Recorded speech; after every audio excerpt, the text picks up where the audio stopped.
Занятие седьмое. Самореализация, ответственность, реализация. Предыдущее занятие у нас было расчет, да, то есть не просто работать. Если человек не решает задачу, как ему подниматься вверх, да, как увеличивать свои возможности, свои доходы, то эта задача и не решается. Почему? Ответственность не взял и не решает.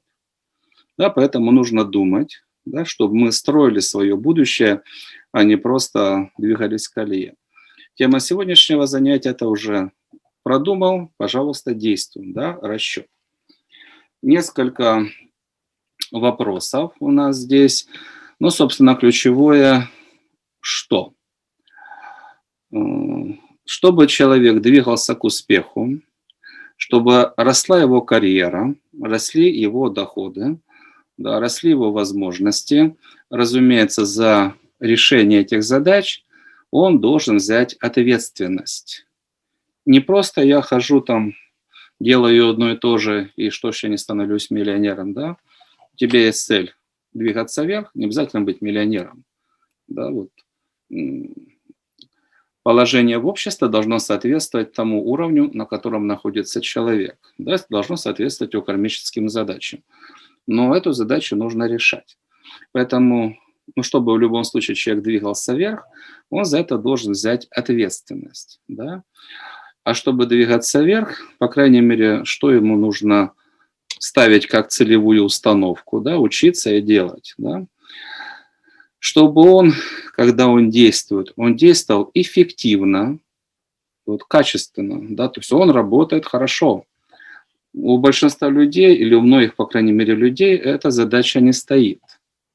Они могут работать с плохим настроением и не думать, что это ухудшает процесс. Они могут включать негативные эмоции и не думать, что они разрушают процесс. И так далее. Да? То есть большинство людей, они не подходят ответственно к этой сфере. Поэтому, чтобы человек мог идти вверх по самореализации, по крайней мере, первое, его деятельность должна быть эффективной, и это задача для человека.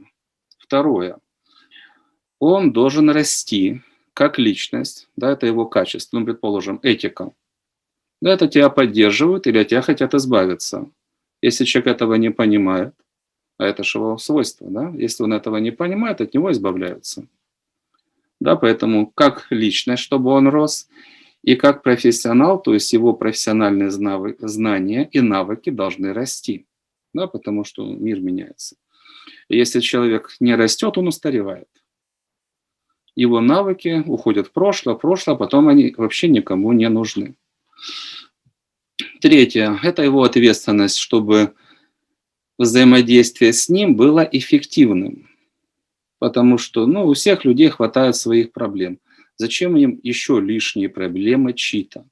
Если выбирать общаться с человеком, который спокоен, доброжелателен, этичен, с которым комфортно, который держит слово, который надежен, конечно, лучше общаться с таким человеком, чем с хамовитым и необязательным.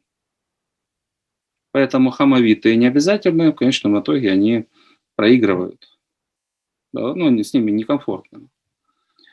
И, конечно, человек должен думать о том, чтобы идти по жизни чисто, то есть карма не навешивает на него множество неприятностей. Она говорит: молодец, вот тебе конфета. А если человек об этом не думает, то он идет по жизни и оставляет за собой грязные следы, и за этим тянется растущий шлейф проблем. Что-то сделал не так, не извинился. Сделал не так, да, обвинил другого, оправдал себя, и проблемы растут. Да, потому что человек нечестен, и он создает проблемы другим. И так далее. То есть, чтобы человек мог расти, ему нужно быть эффективным, расти как личность-профессионал, быть комфортным, и действовать чисто. Различные задачи для этого нужно решать, да, различными свойствами обладать, их достаточно много. Собственно, в самореализации там порядка, мы говорили, 2/3 всех знаний, качеств и навыков человек проявляет. Его способности ума, думать, его способности выстраивать взаимодействие с другими людьми, с вышестоящими, равными, с подчиненными, с клиентами, с партнерами, его способность управлять собой, но большая часть, 2/3 всего, кем он является, задействуется в самореализации. Поэтому мы сегодня с вами затронем только маленький кусочек, да, тех свойств, которые влияют на конечный результат. Но желательно понимать, что влияние, то оно во многих случаях предопределяющее. И самые важные вопросы, которые нужно рассматривать на практике, те, которые дали вот наибольшую такую негативную отдачу. Как на это реагируют люди?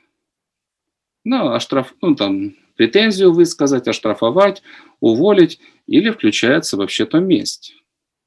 Из-за тебя я понес ущерб, да, из-за тебя пострадали люди. Что ты должен? Ну, ты должен ответить. Считая, что ты заслуживаешь больше, кто тебе мешает? Меняй, строй свой бизнес, делай карьеру. Ну, и что, становись Нобелевским лауреатом, как ты себя оцениваешь? Ну, и иди к своим целям. Да, человек должен быть благодарным. У него должна быть правильная установка. Ты должен научиться наслаждаться тем, что ты делаешь. Негативные эмоции. Когда человек включает эмоции, он, значит, не думает, собой не владеет. Да, потому что если ты достойный человек, ты понимаешь, негативные эмоции, разрушают процесс. Ну, что они еще делают? Ничего хорошего. В общем, основное, что нас интересует, где из-за некачественной реализации поставленных задач вы пострадали больше всего. Вот эти вопросы, они будут самыми такими острыми и в этом воплощении в том числе, если они не закрыты.